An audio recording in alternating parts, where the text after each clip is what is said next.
Hello viewers, you're welcome to Hard Talk with Coyote Omongaluede, and this afternoon we are taking the shots uh, from here in our studios with one of the governorship aspirants come 2024 Edo election. And it's my privilege to welcome our very guest this afternoon, Barrister or Honorable Dele Igbinedion, as he prefers to be called. He was a one-time chairman of Edo Broadcasting Service and a one-time MP or congressman of the Edo State House of Assembly. Today is a human rights lawyer and a defender of the rights of the oppressed. He is a strong candidate of the Labour Party, all vying and contesting towards being taking the lead in Edo State as governor. You're welcome, sir. Thank you very much, Mr. Coyote. I really appreciate being here. Good. It's good to be here too. Now let's look at the issues on ground. In the first place, what prompted you? What was the drive that prompted you? You know, politics in Africa or in Nigeria can be very cumbersome, tasking, and requires a lot of fun. You are a very successful lawyer. You have had a taste in government before, an MP, member of the House of Assembly in Edo State, and at the same time, you sat as the chairman of a board of the Broadcasting Service where we are currently taking the interview. Now, you're doing well in the legal firm. So what is the major prompter, or what prompted you to want to go into public office as governor of Edo State? What is the drive? Is it the people or the fact that you just want to have more money for your legal profession? Okay, thank you very much. I think the question, is actually a no-brainer. For me, I still ask myself, really and truly, why am I doing this? Because, yes, like you said, I have my law firm, I have my practice, and I'm doing well by the grace of God. I could have been more comfortable just remaining where I am. But, there's one day that I got an inspiration that, the leader is not the one who says, I'm okay. But the leader, the truly great leader is the one who says, are my people okay? Mm-hmm. So the focus of every leader must be the people, not just himself. I mean, if you sleep well in your house, your neighbors, are they sleeping well? If you have eaten, your neighbors, have they eaten? And it does worry me. Because all around me, I see poverty. I see people in neglect. I see people endangered. I see people, who are downtrodden. I see people who are voiceless. And it bothers me that over these years, I've continually knocked on the doors of government, help people, help them, change your policies, do the right thing, and they're not doing it. Mm-hmm. They're not doing it. They're living in flamboyance, they're living in affluence, they don't really care about the people. It bothered me to no end. So with my meager resources, I try to help people here, pay school fees there, help people to put a door on a smile on their faces or something. Smile on their faces. And to what extent can I actually go with so your drive is people oriented? So my drive is people oriented. Good. I have always been a voice for the voiceless. Yes. And in my practice of law, sometimes I've been a voice for the dead. Mm-hmm. Somehow, somewhat. Somebody is dead, he's been shot, killed, he has a family. He has to speak through me in the court to tell the judge, please take care of my family. So this is an extension of what has been in me to help the people, to ensure that our people have a new lease of life. Okay. I always ask somebody, if you dropped now, is there any ambulance that can come and pick you up right here? Any ambulance from these studios? If the answer is no, why not? And why should the governor travel in a convoy with an ambulance when you do not have an ambulance that can come for you if anything happens? Why should the president drive in a convoy with an ambulance in case he falls sick, while me and you will not have an ambulance standing by somewhere in case we have emergency needs? So these are the things that drive me. the need to create an egalitarian society, and we can easily do this. By the resources we have. We have abundant resources. Don't let anyone tell you that we don't have resources. Yes. The problem in Nigeria, and in Edo particularly, is not lack of resources. Okay. It's embezzlement. Okay. It's misadministration. Mm-hmm. It's mismanagement of resources. Mm-hmm. Now, but that also extends to, you say, if the head carries light, the whole body gets light. We have 36 states, including the Federal Capital Territory, for instance. Yes. And today, by the grace of the Electoral College of Tribunals, Supreme Court and Appeal Court, we have a president already installed. Yes. Good. Now, you're talking about state structure. Let's look at the nation holistically. Do you believe that this nation is moving ahead in terms of corruption? When you look at the Bola Ahmed Tinubu, with all the crises, look at education. Let's look at the economy. Because if the national level stabilizes in the economy, if they are taking the right steps, the governors will be prompted to follow. Now, we have had all these challenges of the structures in this country almost collapsing. Yes. Economy is the one that determines security. Where you have a lot of youths who are not engaged in productive activities like jobs, Yes. they go into negative activities like, they are targeted fraud, Yahoo Plus and all Yes. of that. Then, insecurity. Our forests are taken over by hoodlums or aliens. Yes. It has started under the previous administration. Yes. When he came with his Ruga, trying to compel state governors to compel them to give ranching or grazing grounds. Yes. Now we come to education. Our federal institutions have collapsed completely. All the money they took from the central post, and they are creating private universities that the children of the common man, like you are defender of the people, cannot attend. Okay. I will come back to that later. How many cases have you pro bono, as an advocate of the masses, handled? You will give clear cases that you have intervened. So now, the head, Yes. the present APC government, Yes. you're all aware of, just recently they said they recovered 150 million Abacha looted money. Dollars. Dollars from France, and they have been recovering. Yes. Now the president just talked about 1.6 billion to restore the first lady's office. Yes. Yesterday, Sheyi, the first president's son, is creating an office for himself. Now the MPs are taking $160 million for bulletproof cars, and they took another $400,000 as welfare to be distributed among the poor of the poor. All of these are complications. They are not making sacrifices at all, and Nigerians are not, they are dehydrated and not, they don't seem to trust. There's a distrust. So where do you take it from, sir? Okay, well, thank you very much for that question. Well, look, people copy other people. People copy leaders. And leaders are sort of groomed from the people.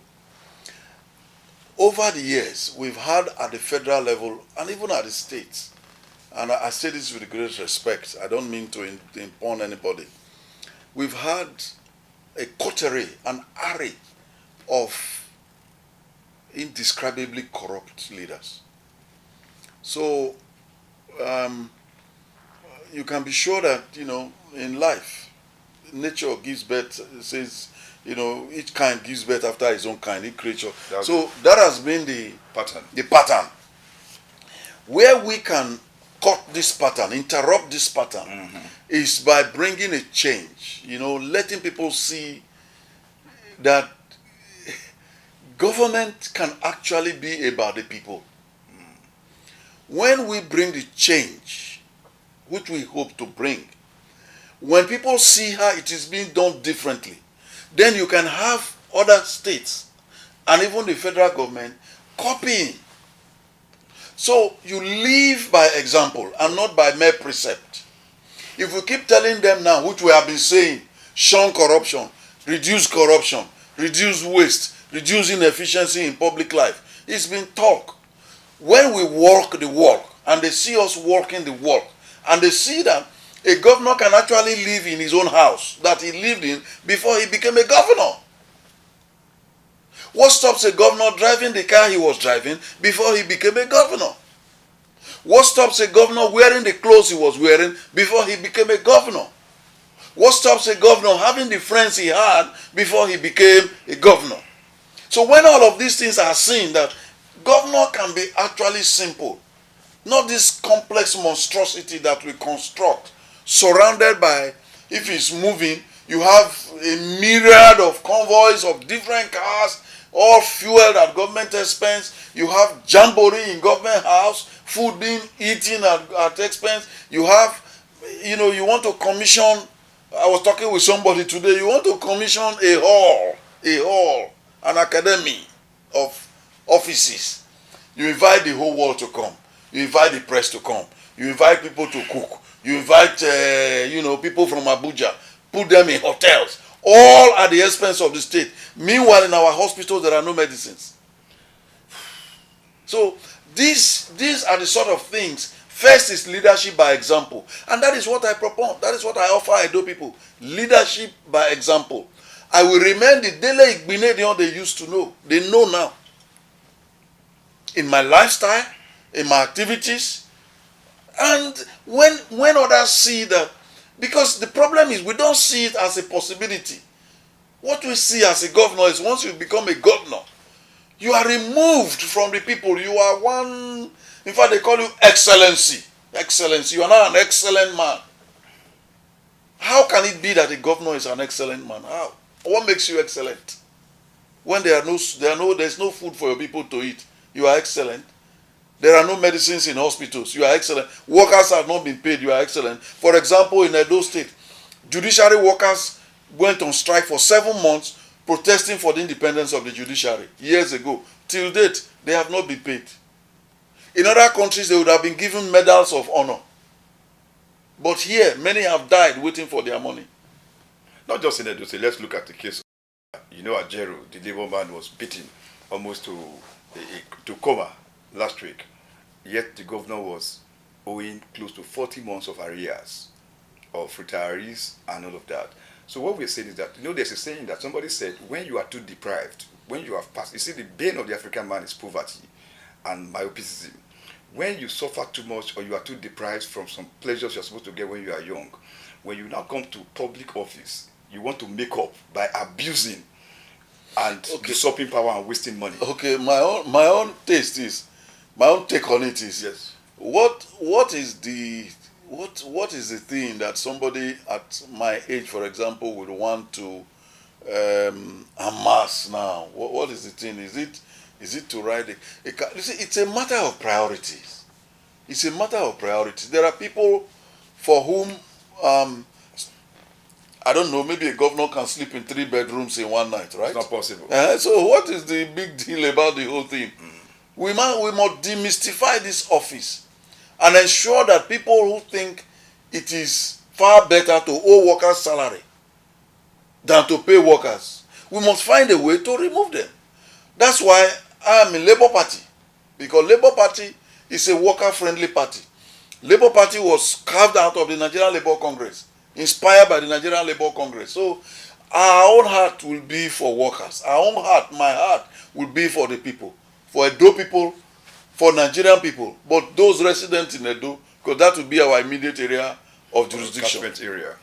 Now, you see, another point I want to bring that I want you to look at, yes, sir. Clearly. Most politicians, when they are running or campaigning, what they say becomes very different when they get into power. What is the demon? Like you're talking now, you have a lot of barrage of programs because you have not won election. Okay. The other time, the Minister of Roads and Transport, Mai, came here and was given a 14 days ultimatum for Sapele Road to be fixed. Yes. It was like he thought he was doing political campaign. Till today, there are statements that politicians make. Yes. That when they come to office, it's as if they are bedeviled and they have suddenly forgotten, like you are speaking now. Yes. We have seen many of those cases. Okay. And so what do you think that your own case, why do you think that you'll be different? Just because you are a lawyer or because you have seen much of poverty? Okay, thank you very much. What is the strategy? I think it's a good question. I completely agree with you because there is some trust deficit between the politicians, what they say and what they do. I agree. I mean, it's something that has also bothered me. Yes. But you see, the difference between me and those people is that I've always been, this is me,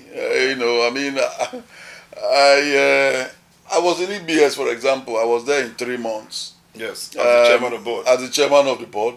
The first month I got there, we instituted some reforms. Yes. And in the second month, from zero we were pushing to about 5 million naira income revenue. Okay. By the third month, we were aiming for 10 million naira. Before, of course, it was truncated. It was truncated. You know, I've served in various places. Anywhere that I have worked, I've always lived. My work has always been my talk. So I don't see any difference whatsoever between me now and me what I'll be when I become. Secondly, I've had experience of government. Like I've been a member of the House of Assembly. I have been chairman of EBS, like you've mentioned. I have been secretary law review committee of the state. I've held this office. I've held that office.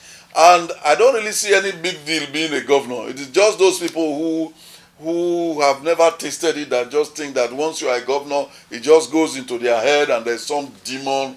And then finally, let me say this. Money, wealth, position doesn't actually change a man. It only amplifies what you are. Yes, originally. Yes, so if you originally were an avaricious person, a proud and arrogant person, but you were doing it in one corner, now that you are brought into the limelight, your arrogance will be there for all the world to see. The spirit of arrogance is yes, your spirit of avariciousness will be there. Yes. But if you have been a charitable person at heart, in a corner, God-fearing, when you are brought out into the open now, your charitableness will be there for all to see. Another challenge we have, your principal, the presidential candidate of the Labour, yes, everybody acclaim. Most Nigerians acclaim that he won election. Okay. Now, the challenge is that in Nigeria, especially in Africa, most likely popular candidates don't always attain the office. Most public acceptable candidates, there is this, I cannot call it rigging now. The African government will always produce or recycle either former military dictators, or they will hijack the election and produce the wrong person. Like you're talking, there's no point that everybody, the whole world is watching you. Yeah, okay. And it's you against your word. Yes. The Labour Party presidential candidate is assumed to have been the most popular candidate in the country for the February 25th. But today, that election is not encouraging most Nigerians. Okay. The lower court, tribunal, sustained him, and the Supreme Court. We are not surprised. Most Nigerians are not surprised because of the distrust in the system already. Now, as a lawyer and as a defender of the people, because somebody said, we do not have democracy again, like you are campaigning now.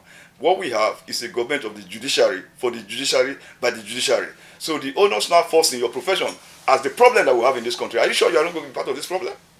Well, thank you very much. I don't easily disagree with people, especially now that I'm looking for votes. I try not to I will not disagree with you so that you will vote for me. But the point is this: I don't really agree with the fact that it's a government of the judiciary, for the judiciary, by the judiciary. They cheated Nigerians. Well, look, let's be realistic. There are principles upon which these decisions were made. There are principles of law. I'm a Labour person. You can be sure that my heart is broken by the fact that His Excellency Mr. Peter Obi did not win.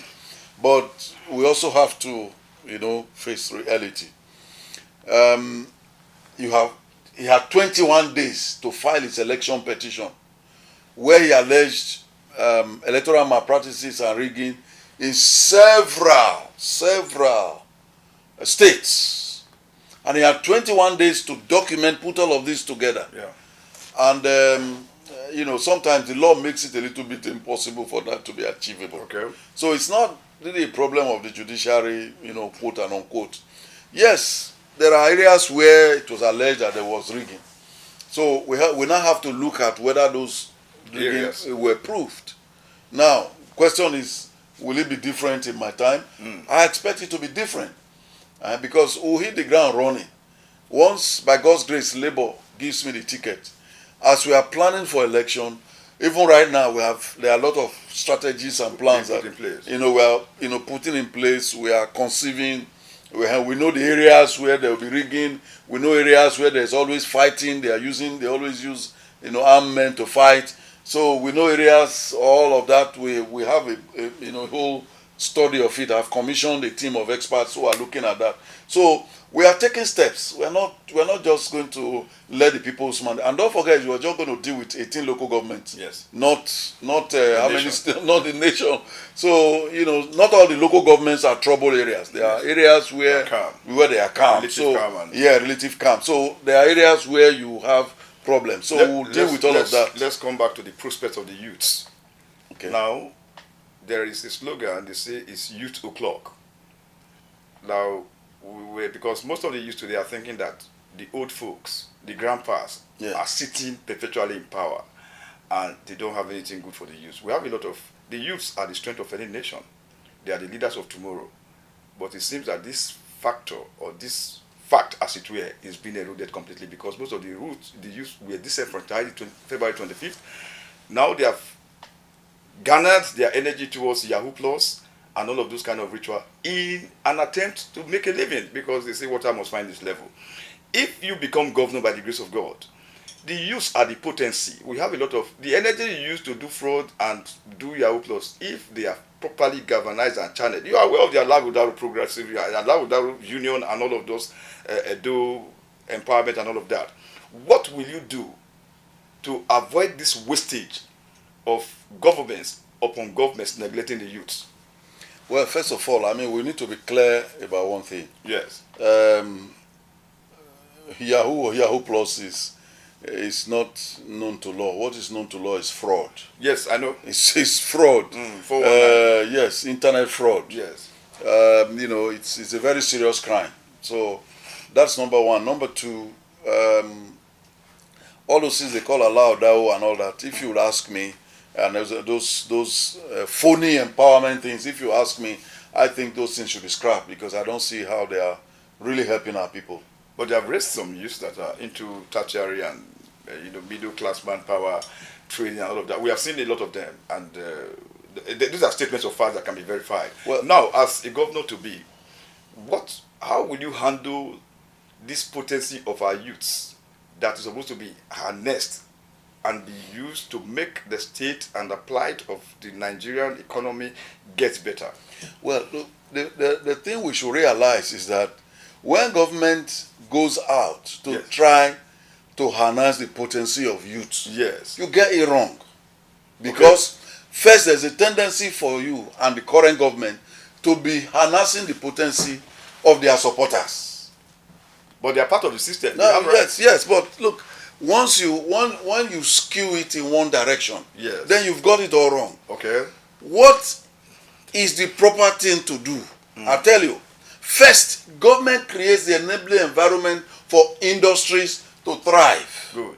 When industries thrive, it's the private sector that actually provides that drives the system, the economy. What we have now, for example, is that someone who is backed by government can open a business and not pay tax, while somebody who is backed by government, who is not backed by government, will be taxed almost to extinction. If you have a palm oil plantation, for example, government gives you land to go and establish a palm oil plantation, palm oil or palm kernel, So those people have to escape taxation, while the small industrialists, who are doing, they pay Ministry of Agriculture tax, they pay Ministry of Commerce and Industry tax, they pay local government tax, they pay health ministry, then they pay there's something called miscellaneous. How many have I counted now? 5. There are about 7. Then they pay personal income tax. They also come to them and say, pay your tax. So at the end of the day, they are taxed out of existence. So the first thing I will do is to review this tax regime. This multiple taxation thing is killing our industries. If our businesses can survive, for example, I did a case which established that the state government does not have power over waste. It's the local government. Now, if the local governments are performing their functions, you will see a lot of people being employed at local government level. Because local government will be doing their functions. Doing issues of waste, registration of births and deaths, things like publicity, advertisement, etc., etc. The local governments will be up and doing. State will be up and doing. Then, when many industries have left Benin. Many have closed down. Because of overtaxation? Because of overtaxation. Okay. Because of overtaxation. So what will you do difference? You drop the taxes? Because systems are wrong with taxes. No, but you review them. You see, you don't, for example, my mother has a palm oil mill in the village. She pays 7 different kinds of taxes. 7. At the time I had to intervene. So how can she survive? Now let's come to the question of credibility. It all boils down to credibility and corruption. Yes. You know that the biggest challenge of the Nigerian politician or the ruling political class is the issue of credibility and integrity. Yes. We have had several cases where heads of states and governors are still not sure of when they were born. Okay. They will be declaring 1961, then later they are forgetting that they are going to aspire to public office and they make another affidavit. You are a lawyer. Yes. So we have had, because when you are not able to tell the leaders, the people you are leading, your true age, it's already a dysfunction. You are likely to lie. Yes. Then another issue is the issue of certification. Yes, certificates. We know recently we had the Chicago scandal. Yes. All of these are stigmas on the Federal Republic and our children to come. Sir, may I ask you at this point? Yes. What is your age and what is your highest education? Okay, my highest education. All right. My age, you have to figure it out. I was born 14th September 1964. Good. So it's clear. That's when I was born. 14th September 1964. Not a day before, not a day after. Yes. My highest educational qualification is a bachelor's degree in law. Good. I have done thereafter College of Law in London and all of that. But I'm aware you were in Brussels too. yes, I was in Brussels, but I didn't acquire any educational qualification in Brussels. It's okay. I moved from Brussels to London, where I did the qualified lawyers transfer test and became a solicitor in England and Wales. But I didn't do a degree in England. What I did was qualified lawyers transfer test. It was in Nigeria I did my degree at the then Bender State University, Ekpoma, now Ambrose Ali University, Ekpoma. Yeah. So that's where I had my degree. Well, finally, sir, to the viewers, what do you have to say that this administration should do urgently under the Bola Ahmed Tinubu? Because we are part of the whole. There is suffering. The quality of life has dropped. Inflation has gone very high. Gas, as at yesterday when we refilled, was like 960. In some filling stations, it's 1,000 plus. We don't know when things are going to change. So what do you think that this administration should do promptly to rescue Nigerians? Look at the number of, if you go to the local airport, international passport office, it's like a whole city that is gone haywire. Grandfathers, grandmothers, children, they are collecting passports. Everybody's hesitating. And Europe, they are very smart. UK has opened their doors. Wastage of human resources. All of us, all Nigerians, nearly every Nigerian. Somebody told me if you go to Kaduna Airport or Abuja Airport, if you see the droves of Nigerians running away from the country, if we allow them to go, who will rebuild the broken walls of the country? So what is your advice to this administration? Christmas is coming, the bag of rice is 50,000 naira as we speak. We are not talking about groundnut oil and other condiments. What can be your advice? Whether it's APC or PDP, God will use anybody. When the people are suffering, God is not happy. And leadership as a people, what is going to be your immediate advice? Because we have a 4-year regime that's already been credited. Do we go on like this and expect the grace of God to abide? Well, again, we had Nigerians had opportunity to have elected a Labour government. Now that it didn't happen. And they didn't. Okay. This is the government they elected rightly or otherwise. So they should suffer. I'm not saying so, but Okay, I'm saying ahead. that this is the government with its policies. Yes. Before the man came, he made no pretensions about these things. He told them he wasn't coming to do anything, and that, and that's what they are experiencing. It's very unfortunate. If you ask me what is my advice for them, I'm not in their party. I doubt if my advice should be given to them free of charge. But I haven't said that, because they should have an ideology. Under this piece of platform, let's give it out on charge, free of charge, sir. Well, look, there's no government that doesn't subsidize for its citizens. Yes. No government. So the government should restore the subsidy on fuel, because everything runs on fuel. I mean, you need fuel for your vehicle, for your generator, energy. You need energy, yes, and to run you can't tell me in Brunei it's free for all citizens. Yeah, you can drive into a petrol station and fill your tank and drive off. You don't just show your ID card, and government has a way of paying, to that dispenser. So, but for Nigeria, we the citizens are suffering because these people, they don't really understand. I think they should restore back the subsidy. The government should restore the subsidy back as a matter of extreme urgency. They should do that. That has been a wonderful section. We don't have time much again. I think we're going to continue some other time. It has been a very robust discussion and expose from Honorable Dele Igbinedion, one-time chairman of the Broadcasting Service, one-time MP, Edo State House of Assembly, and today a human rights defender and advocate of the rights of the oppressed and the poor. I am Kayode Aluede on Hard Talk. Hard Talk continues next week Thursday. Remain connected, there is still hope.